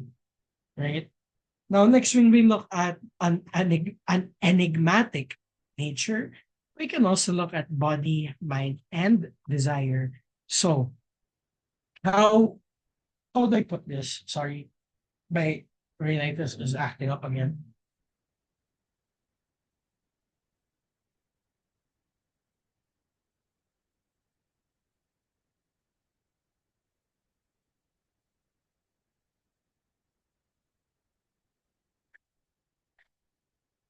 Okay. When we look at one of the literature that we discussed earlier, which is an enigmatic nature, the story overall deals with, of course, the female character. When we examined it in the context of world literature earlier, who has this desire, this longing to be in love with someone, to be with somebody that they actually love. Right? The story starts off with that, with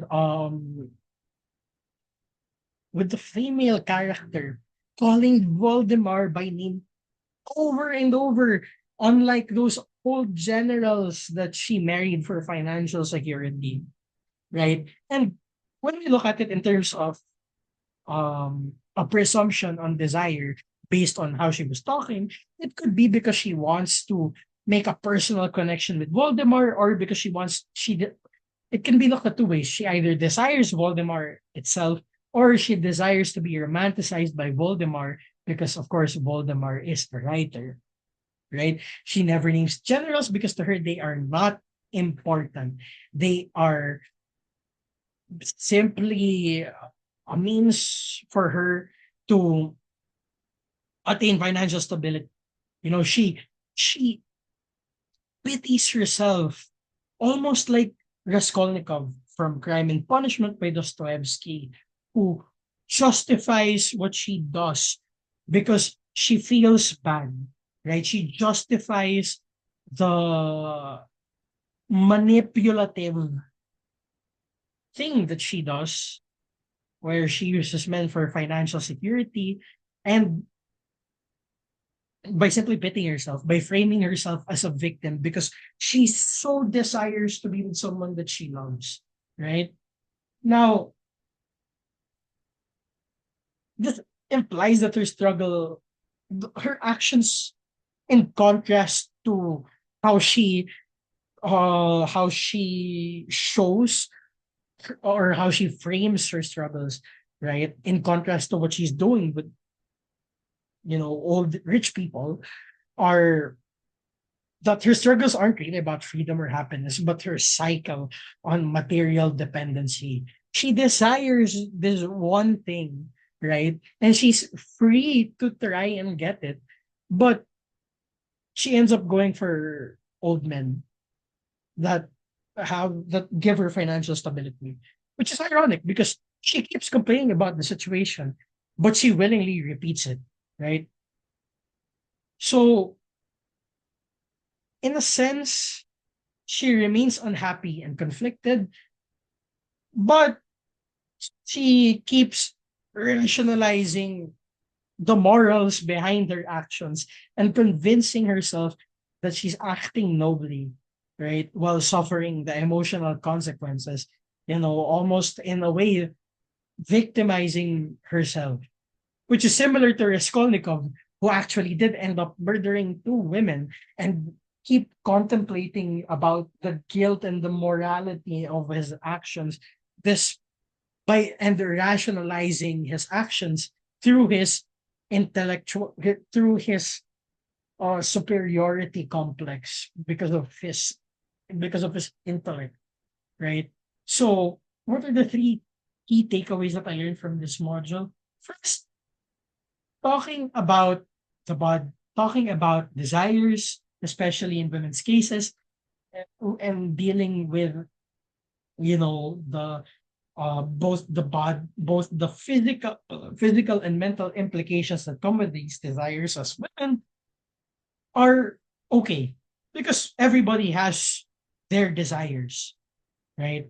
And women shouldn't feel ashamed about wanting certain sexual interactions or explorations, or women shouldn't be ashamed about discussing both their feelings, their thoughts about their own body, especially when it comes to menstruation and other certain issues that arise from how people view their or objectify them, such as female genital mutilation or rape. They should not be scared to talk about this. The second is that the second key takeaway that I've had is that the desires can lead to very bad outcomes when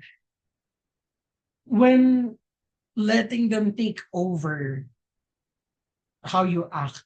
Speaking on a psychological sense, right? If you let your id, even though this way of psychological analysis is outdated, if you let your id take over your ego and your super ego, you'll become subject to your body and the desires that it has while having no mind at all. And the last key takeaway that I've had is that when talking about the desire, the body, and the mind in combination, you have to understand the context of the discussion when talking about a topic that relates to body, mind, and desire.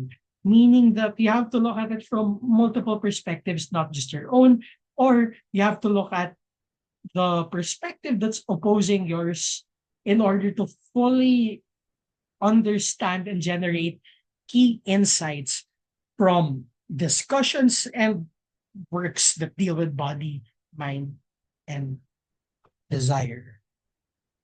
Oh, sorry, I have been talking for a really long time. Now, what about my takeaways from class lectures, right? With the sync and async activities. Um, First, let's talk about class lectures. One of the things that really impacted me was the hero's journey.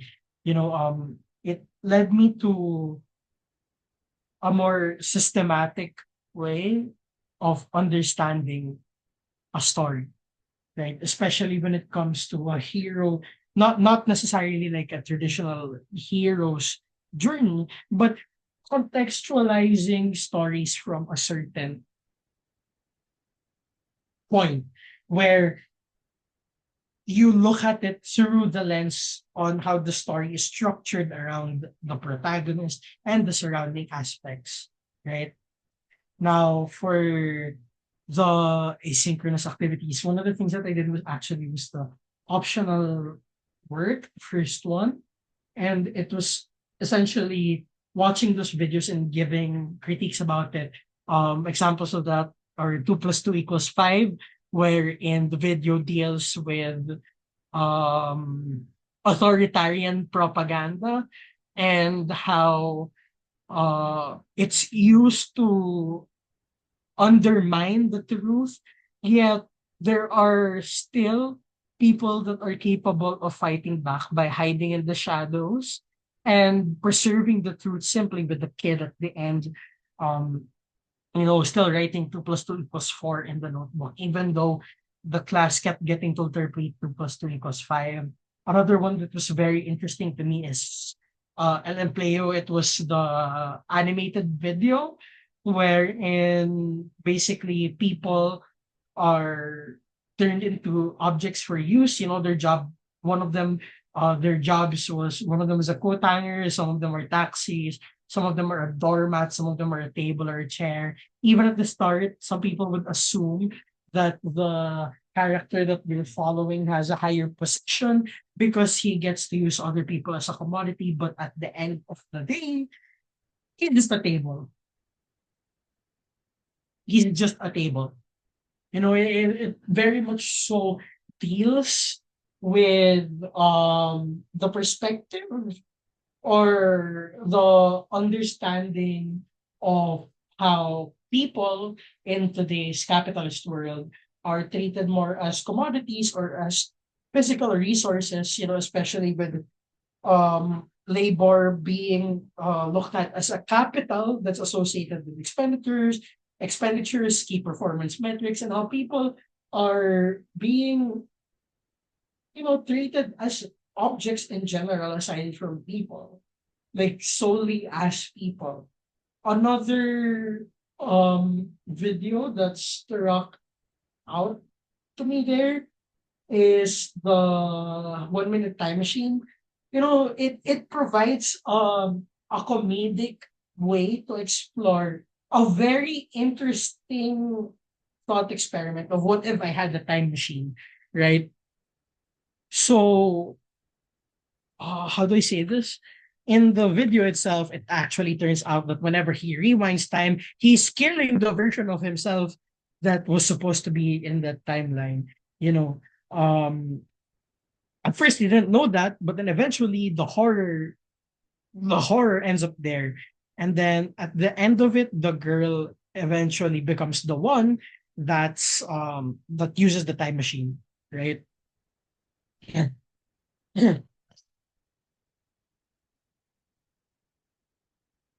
Oh, I apologize. I am running out of words.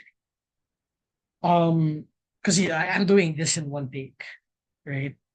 So with another thing the another video, sorry, that actually does strike to me and something that I kind of that I understand a bit more is hair love. Because in African American culture, right, hair is a very important thing, which is shown with placing importance in the usage or the borrowing of braided hairstyles like cornrows, what else? General other braided hairstyles. I apologize, but I don't know too much. There's been discussion on it online too, with braids originating from Vikings, but there are types of certain braids that were used by African American people to either hide rice or grains of corn when they were running away, right? On some of them, some of the braids actually did serve as a map for the Underground Railroad in order to get, in order to um follow one of the constellations, if I remember correctly, when they were escaping. So in Hair Love, there was a kid, uh, a, a, a, a a kid that was a person of color. She had a bonnet on, which is used to keep her hair untangled and unfrizzy. You know, eventually she tries to fix up her hair, but she couldn't, right? And this girl, her name is Zuri. So, you know, Zuri couldn't fix her hair. And presumably, there was a male, um, an older figure that was a male that was with Zuri. And the guy couldn't fix her hair either, right? So instead he puts a hat and stuffs it on her head. So eventually, Zuri gets sad, cries, and runs to her room. Right, the male figure overhears the tutorial music, and Zuri shows the man how to do her hair. Right, they moisturize her curls, they part their hair into section and clip away. He braids the hair, right, and then it's revealed at the end that the tutorials were actually about her mom, who was hospitalized and presumably had cancer because there was a cloth on her head, right? It seems as though she had no hair, and the piece of clothing on her head wasn't a durag or a bonnet, right? So they all hug at the end. And the thing is, in terms of analyzing this, we can look at it from a cultural perspective, or we can simply take it for what it is. It's a girl that wanted her hair done in the style that her mom used to show people in the videos. Now, of course, there were other things that I really didn't like when in the optional work.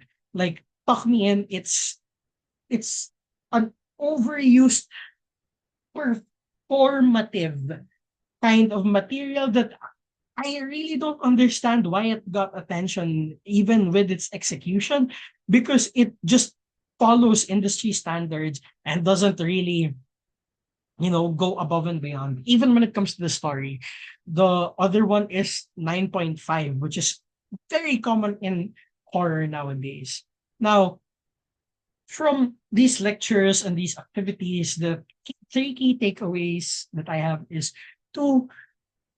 First is that one, in understanding literature and media, you need to be able to understand both the good parts of it and the parts that you don't like in order to provide a critical analysis or discussion about it. Second, it's important when analyzing stories or short stories, even with especially that have a protagonist, it's important to have structure in your discussion and analysis in order to actually gain meaningful insights that aren't what do you call that? That aren't merely performative or that aren't merely there for to make you look good. You know, in order to get insights that you can actually learn from and that you can share to let other people learn. And then the third key takeaway that I had from all the class lectures, the sync async activities, the reading and viewing materials covered outside of the module materials is that it's worth it. It's worth it to go through learning all of these contextual analysis methods and theories for literature because it's a very enriching experience that can be enjoyable once you get into the groove of it, right? Now, with my learnings from GLIT World, how exactly can they contribute to, well, my development as an individual and member of society even after my academic life in DLSU? Honestly, I would say that, well, it gave me a sense of wanting to understand things more, know the context more. And even outside of literature, outside of my life in the LSU after graduation, it everything that I learned in GLET world provided me, you know, the main insight that you need to really understand multiple perspectives and contexts while having a balance in terms of the perspectives that you're using.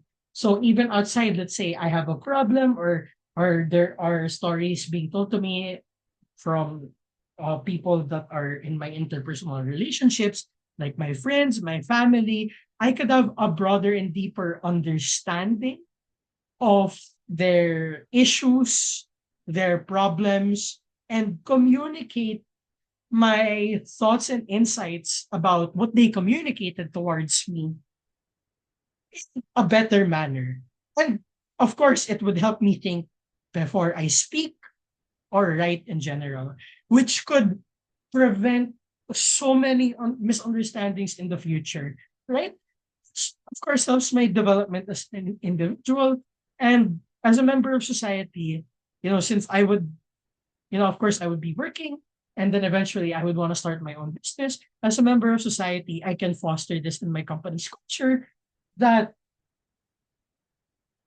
explaining or explaining or no, that balancing their work life culture and understanding colleagues and other experiences are actually very important in the business, which I can integrate it into the culture of my company, right? So I wouldn't be too focused on the financial bottom line, but I could also help contribute to the society by looking at the triple bottom line, which is in business terms the well-being of work, right? Not just focusing on financial metrics, but actually contributing to the good of the people that work under me and the good of my surrounding environment, whichever in wherever place that I decide to conduct business. So, with other insights, honestly, I wish, or for my other comments, I wish that, well, there were a bit more things in at least in pop culture or other media that were discussed. Because although that I did enjoy the readings and I enjoyed the other things that were mentioned, like I've read um Dazai's work, Tagawa's work, Dostoevsky's work, aside from Crime and Punishment, it would have been really nice to be able to put all of these analysis and theories to work in things that I in other things that I enjoy, consuming like anime, manga, or other media like animations like Invincible, right? As for insights, one of the insights that I got from this class that is pretty simple but is pretty powerful that I mentioned earlier, but even more simplified now is think. Think before you write. think before you speak, right? That's the most valuable lesson to me that I learned from this. Because if you don't think before you speak, your words will lack value, especially when it comes to insights. And I find that the things or the concepts and the theories taught in the subject regarding literature can actually be applied to communication and understanding in real life, especially since the world's a big place. That's it for my video blog. I hope that everybody watching this, right, especially user, don't get tired of my rambling, you know, especially because I actually enjoyed talking about this because I barely have anyone to talk about. I barely have anyone to talk with about these things. You know, my parents are too busy and my friends are also busy because well they enjoy their life in their own ways.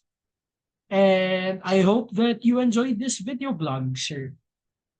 That's all for today, and I hope everyone has a great day. Again, I'm JR Mariano from GLET World in Section Z06. And goodbye. Have a good day.